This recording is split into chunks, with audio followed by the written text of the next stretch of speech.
বেশ কিছুদিন যাবৎ ছাত্র সমন্বয়কদের বিভিন্ন সংগঠন রংপুর ভিত্তিক ছাত্র সমন্বয়করা দাবি করে আসছিল রংপুর থেকে কেন উপদেষ্টা বানানো হলো না।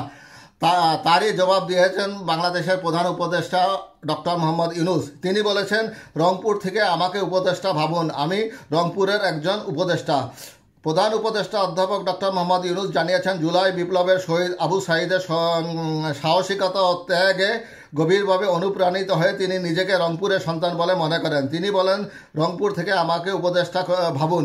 বৃহস্পতিবার 28শে নভেম্বর আবু সাঈদের পরিবারের সদস্যদের ঢাকায় তেজগাঁও অফিসে স্বাগত জানিয়ে এসব কথা বলেন অধ্যাপক ইউনূস।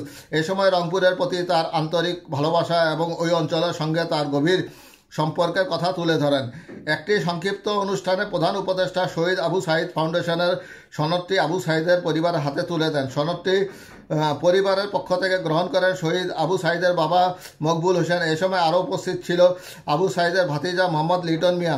অধ্যাপক ইউনূস আবু সাঈদের মা বাবার স্বাস্থ্যের খোঁজখবর নিয়ে তাদের প্রতি সরকারের পক্ষ থেকে পূর্ণ সহযোগিতার আশ্বাস দেন। উল্লেখ্য, অন্তর্বর্তীকালীন সরকারের উত্তরাঞ্চল তথা রংপুর অঞ্চল থেকে উপদেষ্টা করার দাবিতে ঢাকা রংপুর মহাসড়ক অবরোধ সহ বিভিন্ন আন্দোলন করে আসছে সাধারণ ছাত্র জনতা।